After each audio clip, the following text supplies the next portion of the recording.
Hello students, so we are back again with very important video, that is how to ensure that you get a sure shot 99 percentile in JEE Mains 2026.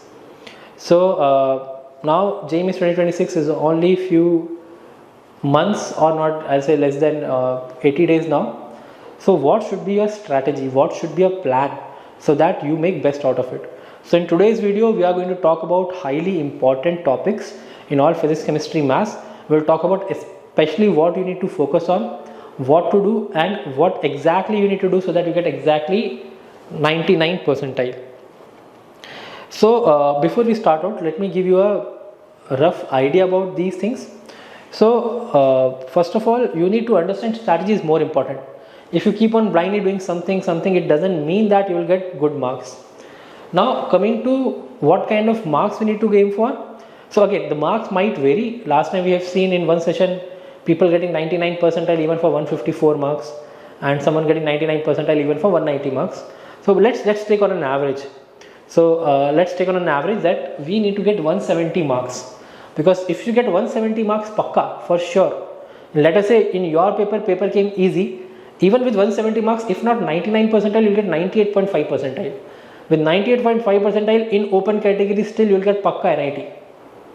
So 170 marks in open category for boys, you will still get around 98.5 percentile, which ensure that you are getting a seat in NIT. May not be the top course, but still you will get it. So now before we go into detail, it's very important all of you understand that 80% of the questions will come from around 50% of the syllabus, especially like in all the three subjects. Now if I talk about JEE, see, JEE isn't just about volume, because I'll ask you a question, how many students are scoring 300 marks? Very few, right? Even not every 100 percentile kid will score full marks. 100 percentile doesn't mean that they are scoring full marks. They means they are scoring highest in their session. Now yes, if your preparation is already very good, yes, you can aim for 100 percentile, but here we are looking for how to get 99 percentile. That is the aim, right? So if you try to do everything and nothing works out, it doesn't, no point. So that's why we will focus on strategy to ensure that you get 170 marks. Now there will be a total of around 16,000 seats in IIT and 28,000 seats in NIT, including all the categories. So if I talk about open categories, you can half it down, around 8,000 seats in IIT and around 14,000 seats in all the NITs combined. Now within that open category, there will be some like there will be part of EWS also in it. EWS will be the economic weaker section, around 10%. So that will be the roughly idea. Now so what are the topics that we need to focus upon? So we'll start with maths. Now understand this one thing, maths have been coming pretty lengthy and sometimes difficult as well for the last 5 years now. So generally I'll say that the maths score, even if you get less comparative to physics and chemistry, your percentile are still higher. So we need to strategize that how you can make best out of all the three subjects. So now coming to maths, I'll say in maths you ensure that you focus only on these 12 topics. In fact, from maths perspective, I'll say that do not even do anything beyond these 12 topics. If you are aiming for 99.9 percentile, you are already pretty much sure about your preparation, then obviously you should do everything. I'm not talking about that case, but let us say you have not been very focused in 11th, somewhere you missed it out, then what is the plan? So to get so ensure you focus only in these things. You focus mostly, you can see in the green color, vector and 3D, because vector and 3D, it might come a little lengthy, but it will not be difficult. If you just put enough time, you will be able to solve it. On an average, you can expect 3 questions from vector 3D in your paper, and 3 questions means 12 marks. And believe me, even that is a big deal in maths. So in maths, you have to focus majorly on vector 3D. Then there will be LCD, limit continuity differentiability, also from over there. We'll definitely get some questions. Then there is definite integral. I have not put indefinite integral because those questions can come out to be lengthy. Again, it might be possible JEE NT changes pattern, they make it easy this time, we do not know. But I'm saying based on the last 5 years. So definite integral, you focus on that, not indefinite. Focus on application of derivative differential equation. In geometry, you focus on straight line and circle apart from vector 3D, that's the highest priority. So I'm not going to repeat that. Then parabola, ellipse, hyperbola. And in algebra, you focus on matrix determinant, quadratic equation, progression and sequence, binomial and permutation combination. So the order you see, the flow of order, it also in the priority. Like means over here highest priority is LCD, limit, continuity, differentiability. Second definite integral, then application of derivative, then differential equation. Here highest priority is vector 3D, straight line circle, parabola, ellipse, hyperbola. Here highest priority is matrix determinant, quadratic equation, progression in sequence, binomial theorem, PNC. Now there are few more topics from which questions come, generally like complex number, one question will come. But the thing is, that can also come very difficult. So it's not just about how many questions are coming, it's also about in which you have higher possibility or probability to get marks. Now the thing is, if you cover all these topics, believe me, around 20 question will come from this, and I do not even want to do 20. If you just do, let's say, attempt 14 question, out of 14 question, let's say 12 are correct, 2 are wrong.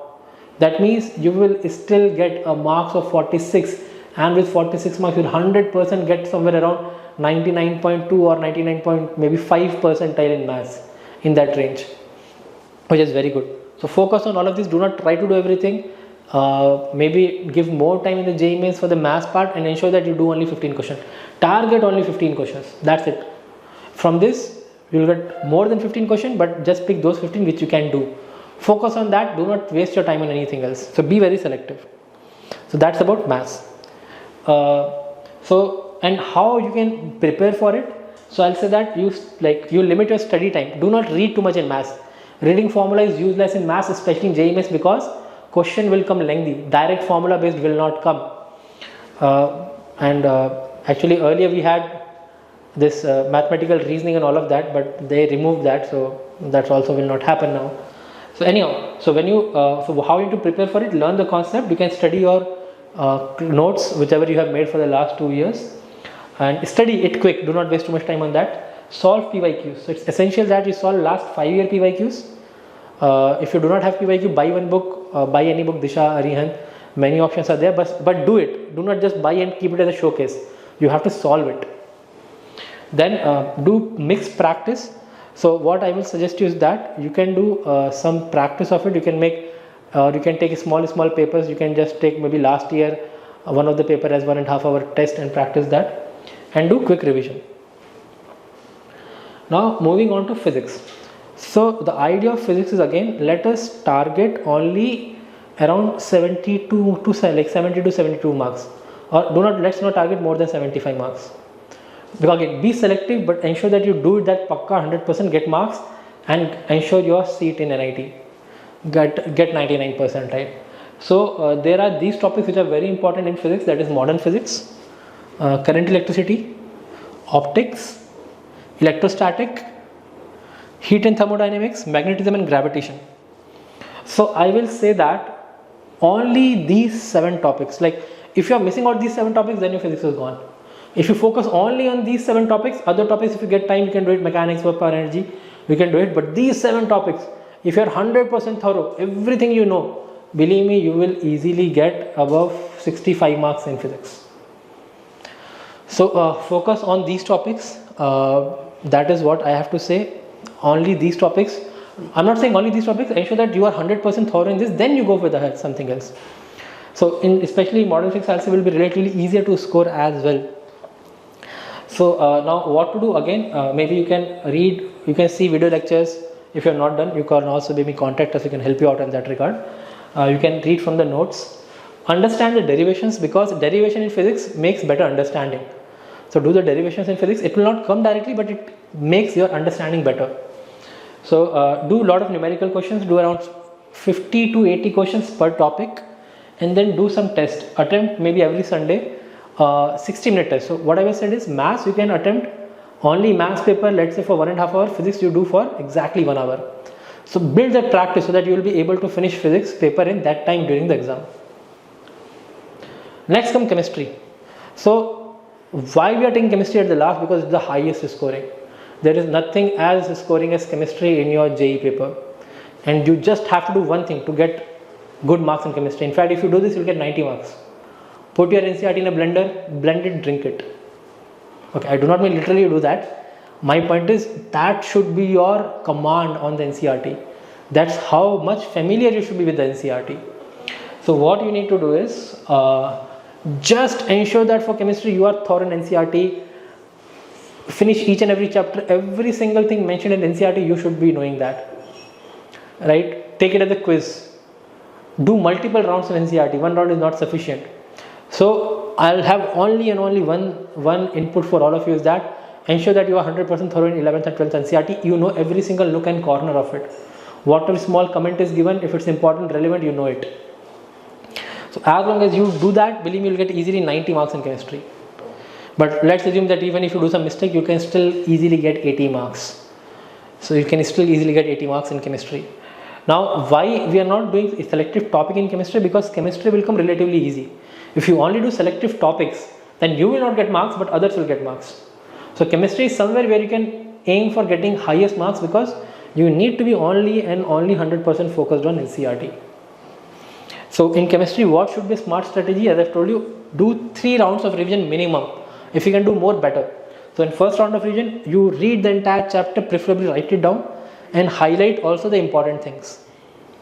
Round number 1. Round number 2, every reaction mechanism formula, you write it 5 times so that you become comfortable with it. And then try out some MCQs, or try your friends or family to ask you any reaction, anything from the NCERT randomly. Third round, do line by line quiz and rapid recall. What do I mean by line by line quiz? Means you ask your parents, okay, you take the NCERT, open any page. In that page, you ask me, you read a line, and if any question can be made out of the line, you take it as a quiz. So once you do that, your NCERT preparation will be thorough. If your NCERT preparation is thorough, you will get, again I'm telling you, 90 marks in chemistry. So this is the idea. So how you can go ahead with this plan? So we have 3 months roughly for now. So in the first month, ensure that you have all the concept clear, especially these topics. You cannot miss out these topics. If these topics in maths and physics are missing, then it's difficult. So ensure that all these topics are covered 100% pakka. Do topic wise test and solve previous year questions, because that's how you will become better. And finally, in the third month, so these 2 are when you consolidate on these topics. Third month, just practice full papers. Just practice full papers. Do error analysis, where you went wrong, what you need to improve. So as long as you do that, believe me, your preparation is 100% pakka. For NIT, you will get very good marks. So that's it from us on this video. If you have any more question, any specific thing, you can comment below. We'll get back to you. So thank you all for watching, and see you all in the next video.